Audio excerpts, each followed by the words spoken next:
Hello, ഇന്ന് നമുക്ക് വളരെ ഈസി ആയിട്ടും ടേസ്റ്റി ആയിട്ടും തന്നെ ഗോതമ്പ് പൊടി വെച്ചിട്ട് ഒരു ചോക്ലേറ്റ് ഇല്ലാത്തൊരു ചോക്ലേറ്റ് കേക്കിൻ്റെ റെസിപ്പി നോക്കാം. ഇതിൽ നമ്മൾ മുട്ടയോ ക്രീമോ ഒന്നും യൂസ് ചെയ്യുന്നില്ല. നമുക്കിതെങ്ങനെയാണ് ഉണ്ടാക്കുന്നതെന്ന് നോക്കാം. അപ്പോൾ വീഡിയോയിലേക്ക് കിടക്കുന്നതിന് മുമ്പ് വീഡിയോ ആദ്യമായിട്ട് കാണുന്നവരാരെങ്കിലും ഉണ്ടെങ്കിൽ ഒന്ന് സബ്സ്ക്രൈബ് എന്ന ഭാഗത്ത് ക്ലിക്ക് ചെയ്തിട്ട് തൊട്ടടുത്ത് കാണുന്ന ഒരു ബെല്ലും കൂടെ ഉണ്ടാവും. അതും കൂടെ ക്ലിക്ക് ചെയ്യുക. എന്നിട്ട് അതിന് മേലെ ഓൾ എന്ന് കാണിക്കും, അതും കൂടെ വേണം ക്ലിക്ക് ചെയ്യാനായിട്ട്. എങ്കിലുള്ളൂ കേട്ടോ ഞാനിടുന്ന വീഡിയോസൊക്കെ നിങ്ങൾക്ക് നോട്ടിഫിക്കേഷനായിട്ട് കിട്ടുന്നത്. പെട്ടെന്ന് തന്നെ ആ വീഡിയോ നിങ്ങൾക്ക് കാണാനും പറ്റുന്നതായിരിക്കും. അപ്പോൾ നമുക്ക് ആ ഒരു കേക്ക് എങ്ങനെ ഉണ്ടാക്കുന്നതെന്ന് നോക്കാം. അപ്പോൾ ഈ ഒരു കേക്കിലേക്ക് ഞാനിവിടെ ഒരു ക്രീം ഉണ്ടാക്കിയെടുക്കുന്നുണ്ട്. അതിന് വേണ്ടിയിട്ട് ഞാനിവിടെ 1/2 കപ്പ് മൈദ ഒരു പാനിലേക്ക് ഇട്ട് കൊടുക്കുന്നുണ്ട്. അതോടൊപ്പം തന്നെ ഒരു 1/4 കപ്പ് പഞ്ചസാര ഇട്ട് കൊടുക്കാം. പഞ്ചസാര പൊടിക്കൊന്നും വേണ്ട, അതിലേക്ക് ഇട്ട് കൊടുക്കാം. ഒരു 3 കപ്പ് പാലും കൂടെ അതിലേക്ക് ഒഴിച്ചു കൊടുക്കാം. എന്നിട്ട് നല്ലപോലെ കട്ടയൊന്നുമില്ലാതെ തന്നെ ഇത് മിക്സാക്കി എടുക്കേണ്ടതുണ്ട്. അതിനുശേഷം ഇത് നമുക്ക് സ്റ്റൗവിലേക്ക് വെച്ചിട്ട് നല്ലപോലെ ഒന്ന് കുറുക്കിയെടുക്കാം. ഒരു 2-3 മിനിറ്റ് നമുക്കിതൊന്ന് വേവിച്ചെടുത്താൽ മതിയാവും. ലോ ഫ്ലെയിമിൽ ഇട്ടിട്ട് ഇതൊന്ന് കുറുക്കിയെടുക്കുക. ഒട്ടും കട്ട പിടിക്കാതെ നമുക്കിത് കുറുക്കിയെടുക്കണം.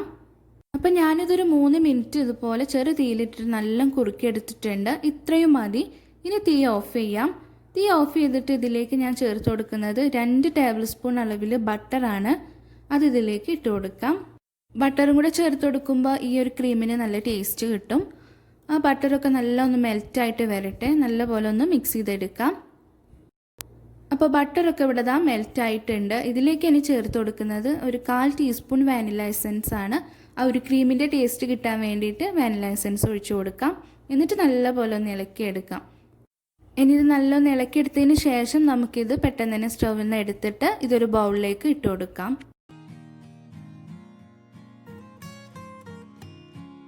ഇതുപോലെ നമുക്കൊന്ന് റാപ്പ് ചെയ്ത് വെക്കാം.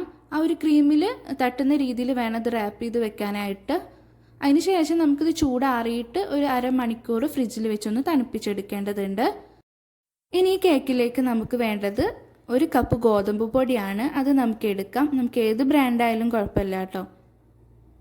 നമ്മളിത് മുട്ടയൊന്നും ചേർക്കാതെ തന്നെ ഉണ്ടാക്കുന്ന ഒരു കേക്ക് ആയതുകൊണ്ട് ഒരു ബൗൾ എടുത്തിട്ട് അതിലേക്ക് 1/2 കപ്പ് തൈര് ഇട്ട് കൊടുക്കുന്നുണ്ട്. ഇനി അതിലേക്ക് 1/4 കപ്പ് പഞ്ചസാര ഇട്ട് കൊടുക്കാം. പഞ്ചസാര പൊടിക്കേണ്ട ആവശ്യമൊന്നുമില്ല, അതങ്ങനെ ഇട്ട് കൊടുക്കാം. എന്നിട്ട് നല്ലപോലെ ഇതുപോലെ ഒരു വിസ്ക് എടുത്തിട്ട് ഒന്ന് ബീറ്റ് ചെയ്തെടുക്കാം. വിസ്കിൻ്റെ ആവശ്യമൊന്നുമില്ല, ഒരു സ്പൂണോ ഒരു ഫോർക്കോ ഉപയോഗിച്ചിട്ട് ഇതുപോലെ നല്ലൊന്ന് മിക്സാക്കി എടുത്താൽ മതിയാവും. പഞ്ചസാര ഈ ഒരു തൈരിൽ നല്ലപോലെ ഒന്ന് അലിഞ്ഞ് കിട്ടട്ടെ. ഇനി ഇതിലേക്ക് ഒഴിച്ചു കൊടുക്കുന്നത് ഒരു 1/4 കപ്പ് ഓയിലാണ്. ഞാനിവിടെ വെജിറ്റബിൾ ഓയിലാണ് ഒഴിച്ചു കൊടുക്കുന്നത്. മെൽറ്റ് ചെയ്തിട്ടുള്ള ബട്ടറും ഇതിലേക്ക് ഉപയോഗിക്കാം. നല്ലപോലെ ഒന്ന് മിക്സാക്കി എടുക്കാം. അതിനുശേഷം ഇതുപോലെ ഒരു അരിപ്പ ഞാൻ വെച്ച് കൊടുക്കുന്നുണ്ട്. എന്നിട്ട് ഇതിലേക്ക് 1 കപ്പ് ഗോതമ്പ് പൊടി ഇട്ട് കൊടുക്കാം. അതോടൊപ്പം തന്നെ ഒരു 1/4 കപ്പ് കൊക്കോ പൗഡർ ഇട്ട് കൊടുക്കാം. 1 ടീസ്പൂൺ ബേക്കിംഗ് പൗഡർ ഇട്ട് കൊടുക്കാം. 1/4 ടീസ്പൂൺ ബേക്കിംഗ് സോഡ ഇട്ട് കൊടുക്കാം. ഒരു നുള്ളു ഉപ്പും കൂടെ ഇട്ട് കൊടുത്തിട്ട് നല്ലപോലെ ഒന്ന് അരിച്ചെടുക്കുകയാണ് വേണ്ടത്. അപ്പോൾ അരിപ്പയിലിട്ട് ഇതുപോലെ അരിച്ചെടുക്കുമ്പോൾ നമുക്ക് നല്ലപോലെ ഒന്ന് മിക്സായും കിട്ടിക്കോളും. പിന്നെ എന്തെങ്കിലും കട്ടയായിട്ട് കിടക്കുന്നുണ്ടെങ്കിൽ അത് നമുക്ക് ആ ഒരു അരിപ്പയിൽ തന്നെ തങ്ങിക്കോളും. ഇനി ഇതെല്ലാം കൂടെ ഒന്ന് മിക്സാക്കി എടുക്കേണ്ടതുണ്ട്. അപ്പോൾ ഞാനിതൊരു വിസ്ക് ഉപയോഗിച്ചിട്ട് തന്നെയാണ് മിക്സാക്കി എടുക്കുന്നത്. അപ്പോൾ നല്ലപോലെ നമുക്കിത് കട്ടയൊന്നുമില്ലാതെ തന്നെ മിക്സാക്കി എടുക്കാനായിട്ട് പറ്റും. ഇനി ഇതിലേക്ക് ആവശ്യത്തിനുള്ള പാലൊഴിച്ചിട്ട് നമുക്കിതൊരു കേക്ക് ബാറ്റർ ആക്കി എടുക്കേണ്ടതുണ്ട്. ഞാനിവിടെ 1/2 കപ്പ് പാൽ എടുക്കുന്നുണ്ട് കേട്ടോ. അപ്പോൾ 1/2 കപ്പ് മുഴുവനെ ഇതിലേക്ക് ഒഴിച്ചു കൊടുക്കുന്നില്ല. ആദ്യം കുറച്ച് ഒഴിച്ച് കൊടുത്തിട്ട് അത് നല്ലപോലെ ഒരു മിക്സാക്കി എടുക്കാം. 1/2 കപ്പ് എന്ന് പറയുമ്പോൾ 125 ml കപ്പിലാണ് ഞാനിവിടെ പാലെടുത്തിട്ടുള്ളത്. ഇനി കുറച്ചും കൂടെ പാലിൻ്റെ ആവശ്യമുണ്ട്. അതും കൂടെ ഒഴിച്ച് കൊടുത്തിട്ട് വീണ്ടും നല്ലപോലെ ഒന്ന് മിക്സാക്കി എടുക്കാം. ഇതിപ്പോൾ 1/2 കപ്പിൽ ഒരു 2 ടേബിൾ സ്പൂണിൻ്റെ അടുത്ത് പാല് ബാക്കി വന്നിട്ടുണ്ട്. അത് മാറ്റി വയ്ക്കാം. അപ്പോൾ നമ്മുടെ കേക്ക് ബാറ്റർ ഇവിടെ റെഡി ആയിട്ടുണ്ട്. ഇത്രയേ ഉള്ളൂ കേട്ടോ. ഈ ഒരു കൺസിസ്റ്റൻസിയിലാണ് ഇത് വേണ്ടത്. ഇനി ഇതിലേക്ക് ഞാൻ ഒരു 1/4 ടീസ്പൂൺ വാനില എസൻസും കൂടെ ഒഴിച്ചു കൊടുക്കുന്നുണ്ട്. വീണ്ടും നല്ലപോലെ ഒന്ന് മിക്സാക്കി എടുക്കാം. അപ്പോൾ നമ്മുടെ കേക്ക് ബാറ്റർ ഇവിടെ റെഡി ആയിട്ടുണ്ട്. ഇനി ഇത് ബേക്ക് ചെയ്തെടുക്കുന്നത് ഞാൻ ഇതുപോലൊരു ഗ്ലാസിൻ്റെ ട്രേയിലാണ്. അതിലല്പം ഓയിലൊന്ന് ബ്രഷ് ചെയ്ത് കൊടുക്കുന്നുണ്ട്. നമുക്ക് സാധാരണ ഉപയോഗിക്കുന്ന സ്റ്റീലിൻ്റെ പാത്രമോ അങ്ങനെ എന്തെങ്കിലും എടുക്കാം കേട്ടോ. ഇതിലേക്ക് നമുക്ക് ഓയിൽ ബ്രഷ് ചെയ്ത് കൊടുത്തതിന് ശേഷം ഈ ഒരു കേക്ക് ബാറ്റർ ഒഴിച്ചു കൊടുക്കാം. അപ്പോൾ അതിന് ശേഷം ഞാനിതുപോലെ വലിയൊരു പാൻ സ്റ്റൗവിൽ വെച്ചിട്ട് ചൂടാക്കാനായിട്ട് വെച്ചിട്ടുണ്ട്. അതിൻ്റെ ഉള്ളിൽ ഞാനിതുപോലെ ഒരു പാത്രം കമഴ്ത്തി വെച്ചിട്ടുണ്ട്. ഒന്നെങ്കിൽ നമുക്ക് സ്റ്റാൻഡ് ഉണ്ടെങ്കിൽ എടുക്കാം, അല്ലെങ്കിൽ ഒരു പഴയ പാത്രം എന്തെങ്കിലും എടുത്തിട്ട് ഇതുപോലെ കമഴ്ത്തി വെച്ച് കൊടുത്താൽ മതിയാവും. എന്നിട്ട് അതിൻ്റെ അടപ്പ് കൊണ്ട് അടച്ച് വെച്ചിട്ട് ഹോൾ ഉണ്ടെങ്കിൽ അത് ഇതുപോലെ ഒന്ന് കവർ ചെയ്ത് കൊടുക്കാം. ആവിയൊന്നും പുറത്തേക്ക് പോകാത്ത രീതിയിൽ തന്നെ ആയിരിക്കണം. ഇനി നമുക്ക് ഇതിൻ്റെ എയർ ബബിൾസൊക്കെ ഒന്ന് റിമൂവ് ആവാൻ വേണ്ടിയിട്ട് ഒന്നെങ്കിൽ നമുക്ക് ഈ ഒരു ട്രേ തട്ടി കൊടുക്കാം, അല്ലെങ്കിൽ ഇതുപോലെ ഒരു സ്റ്റിക്ക് എടുത്തിട്ട് ഇതുപോലെ ഒന്ന് ഇളക്കി കൊടുത്താൽ മതിയാവും. ഇനി ഇത് ബേക്ക് ചെയ്തെടുക്കാൻ വേണ്ടിയിട്ട് ഇത് പാന് നല്ല ചൂടായിട്ടിട്ട് കൈ പൊള്ളാതെ തന്നെ നമുക്കിതിലേക്ക് ഈ ഒരു ട്രേ വെച്ച് കൊടുക്കാം. ഇനി ഇതിൻ്റെ അടപ്പുകൊണ്ട് അടച്ച് വെച്ചിട്ട് കറക്റ്റ് ഒരു 35 to 40 മിനിറ്റ് വരെ ഒന്ന് ബേക്ക് ചെയ്തെടുത്താൽ മതിയാവും. നമ്മൾ ഈ വെക്കുന്ന അടുപ്പിന് ലൂസ് എന്തെങ്കിലും ഉണ്ടെങ്കിൽ അതിൻ്റെ ആവി പുറത്തേക്ക് വരും. അപ്പോൾ നമുക്ക് നല്ലപോലെ കേക്ക് ബേക്കായി കിട്ടില്ല. അപ്പോൾ അതിനെന്താ വേണ്ടതെന്ന് വെച്ചാൽ ഒന്നുകിൽ നമുക്ക് അലുമിനിയം ഫോയിൽ എടുത്തിട്ട് നല്ലപോലെ ഒന്ന് കവർ ചെയ്തിട്ട് ആ അടപ്പ് വെച്ച് കൊടുക്കാം.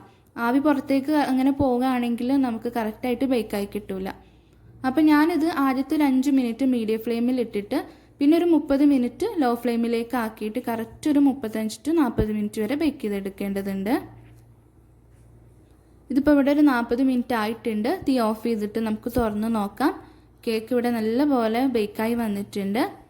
അതുപോലെ ഒരു സ്റ്റിക്കോ അല്ലെങ്കിൽ ഒരു നൈഫോ ഉപയോഗിച്ചിട്ട് നമുക്കൊന്ന് കുത്തി നോക്കാം കേട്ടോ. അപ്പോൾ അതിലൊട്ടി പിടിച്ചിട്ടില്ലെങ്കിൽ കറക്റ്റായിട്ട് ബേക്കായി എന്നാണ് അർത്ഥം. മുട്ടയൊന്നും ചേർത്ത് കൊടുത്തിട്ടില്ലെങ്കിലും നല്ല സോഫ്റ്റായിട്ട് തന്നെ നമ്മുടെ കേക്ക് കിട്ടിയിട്ടുണ്ട്. അപ്പോൾ ഇനി കേക്ക് നമുക്ക് നല്ലപോലെ ഒന്ന് തണുക്കട്ടെ. ഇനി ഇതിലേക്ക് ഞാൻ ഒരു 1/2 കപ്പ് പാൽ എടുത്തിട്ടുണ്ട്. ഈ പാലിലേക്ക് 2 ടേബിൾ സ്പൂൺ പഞ്ചസാര ഇട്ട് കൊടുത്തിട്ട് നല്ലപോലെ ഒന്ന് മിക്സ് ചെയ്തെടുക്കാം. കേക്കിനെ ഒന്ന് നല്ലോണം സോക്ക് ചെയ്തെടുക്കാൻ വേണ്ടിയിട്ടാണ്. ഒന്നുകിൽ നമുക്ക് ഷുഗർ സിറപ്പ് ഇതിലേക്ക് ഒഴിച്ചു കൊടുക്കാം. പാലാവുമ്പോൾ ഒന്നും കൂടി ടേസ്റ്റ് കൂടുതലായിരിക്കും. അപ്പോൾ ഇത് നല്ലൊന്ന് കലക്കിയെടുത്തതിന് ശേഷം നമുക്ക് ഈ ഒരു കേക്കിലേക്ക് ഒഴിച്ചു കൊടുക്കാം. അപ്പോൾ അതിന് മുമ്പായിട്ട് ഇതുപോലെ ഒരു ഫോർക്ക് എടുത്തിട്ട് ഈ കേക്കിൽ ഇതുപോലെ ഒന്ന് കുത്തി കൊടുക്കാം. നമ്മൾ ഈ ഒഴിക്കുന്ന പാല് മുഴുവനായിട്ട് കേക്കിലേക്ക് ഇറങ്ങാൻ വേണ്ടിയിട്ടാണ്. ഇനി ഈ പാല് നമുക്കിതുപോലെ എല്ലാ ഭാഗത്തേക്കും എത്തുന്ന രീതിയിൽ ഒഴിച്ചു കൊടുക്കാം. ഒരു 5 മിനിറ്റ് ഇതൊന്ന് ഈ പാലൊക്കെ ഇതിലേക്ക് നല്ലൊന്ന് ഇറങ്ങാൻ വേണ്ടിയിട്ടൊന്ന് മാറ്റി വെക്കാം. നമ്മൾ നേരത്തെ ഉണ്ടാക്കിയിട്ടുള്ള ക്രീം ഞാൻ ഫ്രിഡ്ജിൽ നിന്ന് എടുത്തിട്ടുണ്ട്. ഇതിൻ്റെ ഈ ഒരു കവർ മാറ്റി കൊടുക്കാം. ഇതിപ്പോൾ നല്ല സെറ്റായ പോലെയാണ് കേട്ടോ ഈ ഒരു ക്രീം ഇരിക്കുന്നത്. അപ്പോൾ ആദ്യം നമുക്കൊരു വിസ്കോ അല്ലെങ്കിൽ ഒരു ഫോർക്കോ ഉപയോഗിച്ചിട്ട് നല്ലപോലെ ഇതുപോലെ ഒന്ന് ഇളക്കിയെടുക്കാം. അതിന് ശേഷം നമ്മുടെ കയ്യിൽ ബീറ്റർ ഉണ്ട് എന്നുണ്ടെങ്കിൽ ബീറ്റർ ഉപയോഗിച്ചിട്ട് ഇതൊന്ന് ബീറ്റ് ചെയ്തെടുത്താൽ നല്ലതായിരിക്കും. അപ്പോൾ ഒന്നുകൂടി നമുക്കിത് നല്ലപോലെ സ്മൂത്തായിട്ട് കിട്ടും. ഇനി ബീറ്റർ ഇല്ലെങ്കിൽ നമ്മുടെ കയ്യിലുള്ള വിസ്കോ ഫോർക്കോ ഉപയോഗിച്ചിട്ട് 1 മിനിറ്റ് വരെ നല്ല ഒന്ന് മിക്സാക്കി എടുത്താൽ മതിയാവും, ഒന്ന് ബീറ്റ് ചെയ്തെടുത്താൽ മതിയാവും. അപ്പോൾ നമ്മുടെ കേക്കിലേക്ക് വേണ്ടിയിട്ടുള്ള ഇൻസ്റ്റൻറ്റ് ക്രീം റെഡി ആയിട്ടുണ്ട്. ഇത്രയേ ഉള്ളൂ കേട്ടോ. ഇനി ഇത് ഞാനൊരു പൈപ്പിംഗ് ബാഗിലേക്ക് ഇട്ട് കൊടുക്കുന്നുണ്ട്. പൈപ്പിംഗ് ബാഗിൻ്റെ ആവശ്യമൊന്നുമില്ല, കാരണം നമ്മളിവിടെ നോസിലൊന്നും ഉപയോഗിക്കുന്നില്ല. സാധാരണ കട്ടിയുള്ളൊരു കവർ എന്തെങ്കിലും ഉണ്ടെങ്കിൽ അതിലേക്ക് ഇട്ട് കൊടുത്താലും മതിയാവും. നോസിലിൻ്റെ ആവശ്യമൊന്നുമില്ല. ഇതുപോലെ ലൈനായിട്ടൊന്ന് പൈപ്പ് ചെയ്ത് കൊടുത്താൽ മതിയാവും.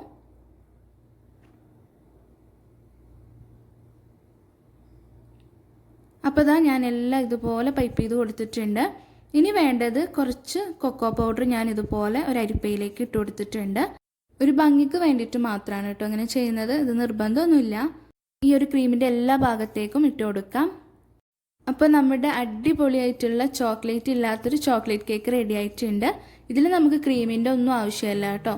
മുട്ടയും വേണ്ട, അതുപോലെ തന്നെ ഓവന് വേണ്ട, ക്രീം വേണ്ട. വളരെ ഈസി ആയിട്ട് നമുക്ക് ഇൻസ്റ്റൻ്റ് ആയിട്ടൊരു ക്രീം തയ്യാറാക്കി ഒരു ചോക്ലേറ്റ് കേക്ക് തയ്യാറാക്കാവുന്നതാണ്. ഇന്നത്തെ റെസിപ്പി നിങ്ങൾക്ക് ഇഷ്ടമായെന്ന് വിചാരിക്കുന്നുണ്ട്. വീഡിയോ ഇഷ്ടപ്പെട്ടിട്ടുണ്ടെങ്കിൽ ഒന്ന് ലൈക്ക് ചെയ്യണം. പുതുതായി ആരെങ്കിലും നമ്മുടെ വീഡിയോ കാണുന്നുണ്ടെങ്കിൽ ഒന്ന് സബ്സ്ക്രൈബ് എന്ന ഭാഗത്ത് ക്ലിക്ക് ചെയ്തിട്ട് തൊട്ടടുത്ത് കാണുന്ന ആ ഒരു ബെല്ലും കൂടെ ക്ലിക്ക് ചെയ്ത് വെക്കുകയാണെങ്കിൽ ഞാനിടുന്ന എല്ലാ വീഡിയോസും നിങ്ങൾക്ക് നോട്ടിഫിക്കേഷനായിട്ട് കിട്ടുന്നതായിരിക്കും. വീണ്ടും നല്ലൊരു റെസിപ്പി ആയിട്ട് വീണ്ടും കാണാം.